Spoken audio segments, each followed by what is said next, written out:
This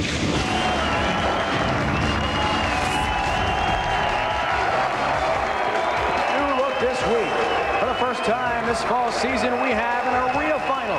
We're coming to you from the Morrisell Athletic Complex on the Siena campus in Loudonville, New York, near Albany.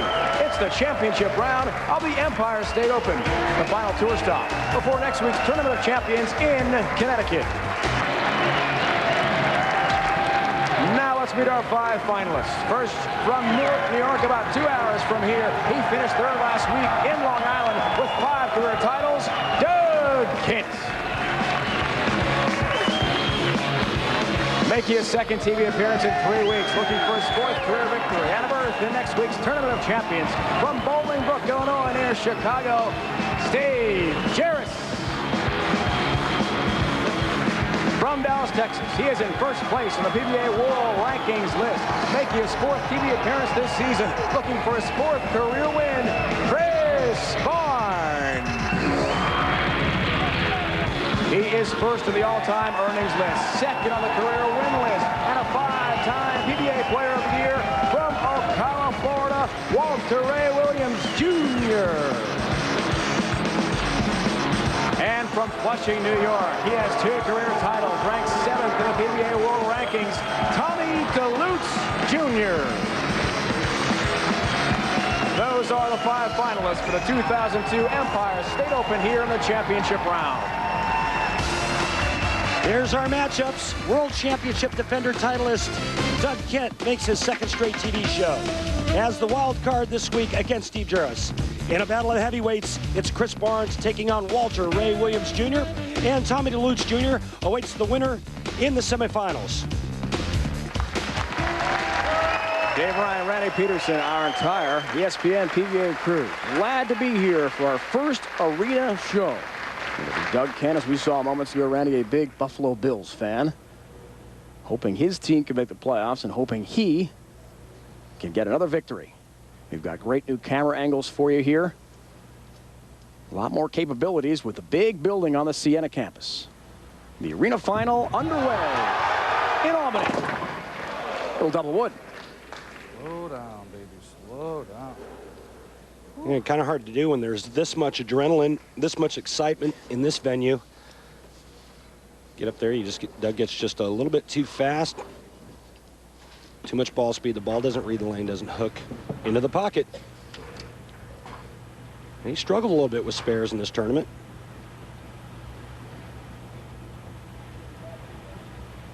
You want to throw a hook ball at this spare because you got to cover the back pin, the 8-pin. Trying to pick up the 2-8. Does so nicely. And a mark for Doug Kent. Little sigh of relief here at Siena College today. Brings up Steve Jaros. 2nd TV show of the American Tour swing. In search of his 4th title. Also saw him in Philadelphia a couple weeks ago.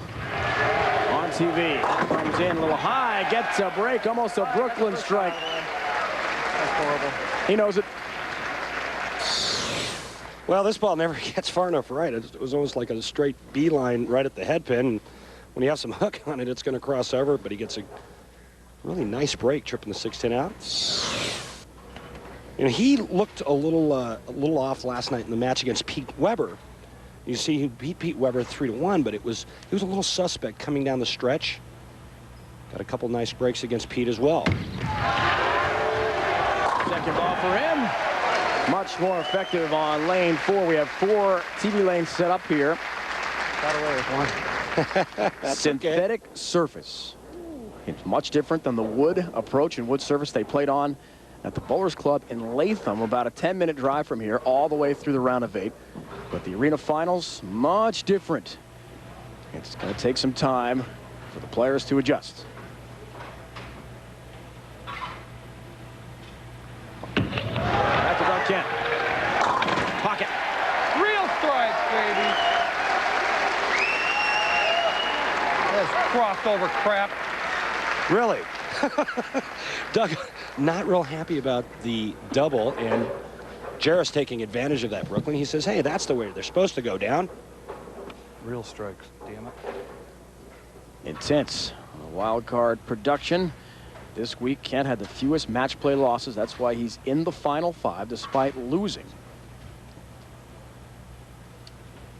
His round of 8 match to Chris Barnes last night. 3-1. He lost that one. Shreds the rack. He liked it all the way from the release. In between the 3rd and 4th arrow, a little bit closer to the 3rd arrow, and that ball he feathered that one nicely. Players can tell as soon as it leaves their hand. This is a game of feel. Head-to-head numbers with Doug Kent. Trying to improve on that is Steve Jaros, who has the most on the line today. That finds the pocket too.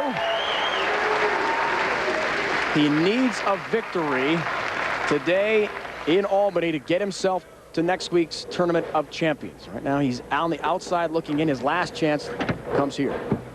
And the two guys are playing the lanes a lot different. Even though they're both playing the deep inside line, Steve Jaros is going a lot straighter. He's not leaking the ball as far to the right as Doug Kent is. Steve's hands more up the back to control the sideways movement of his bowling ball in the back part of the lane. And you saw longtime star Mike Albee right on the button. Jaros gets a win. As he's flush in the pocket there, Albee is out of the TOC next week, and Steve is in.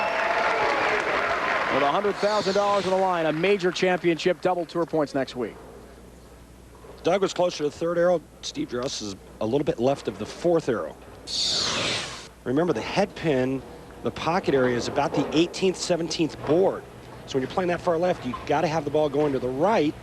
Otherwise, the ball will never get to the 1-3 pocket. Good numbers for Doug Kent in arena play, including 1 championship. Looking for a triple. He's down 10 with a strike. It's a 10-pin. Well, we talk about the ringing 10s week in and week out. That ball looked just as good as the last 2 strikes Doug threw. 6-pin goes around the 10-pin instead of taking it out. He goes cross lane to a plastic ball to reduce friction. All he wants to do is throw it on a straight line.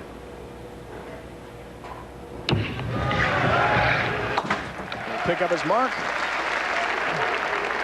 Gets the 10-pin. An amazing story with Doug Kent, who a couple weeks ago in the tournament you won, Randy, in Philadelphia, took the week off. Needed time to regroup. Was not bowling well.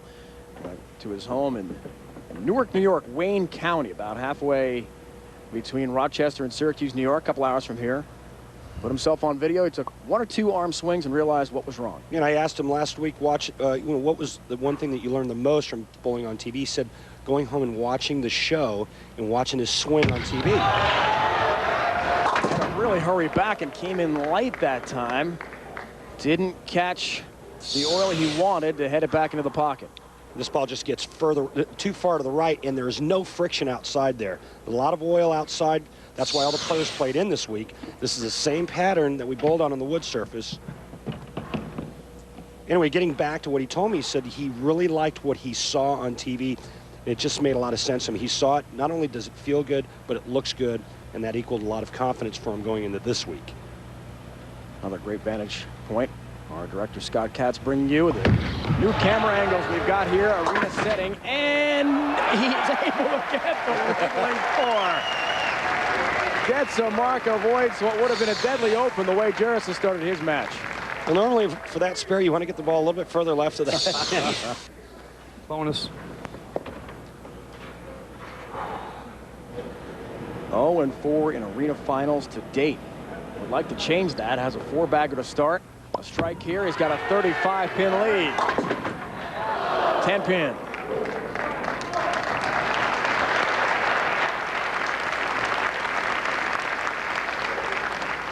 Well, this ball here is a little bit further out on the lane. And what happens is the more loft that you put on a bowling ball, the less time it has to hook. Can't create friction if it's not on the ground. That ball came in just a little bit late, leaving the weak 10. That was interesting.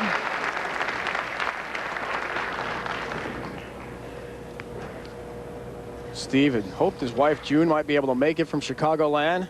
She came first thing a couple weeks ago in the tournament you won in Philadelphia, the morning of the finals. Able to get a direct flight, but a little too expensive to get the ride into Albany today, so she's watching back home with the twins, Evan and Hannah, rooting on Steve. Uh-oh. 10-pin wiggle, still wiggling. Wow. Wow, right. Well, he almost had the 7-10 split staring at him. This ball gets in the swish zone. Something hits the 7-pin. 10 almost falls. So it went 8, 9, almost 10. 3 bowlers, since the new format was implemented last September, have won the title as a semifinalist against the wild card, as Jaros is in this match. Weber, Parker Bone. That was in Kirkland, Washington last year. Steve Jaros needs a win for the TOC.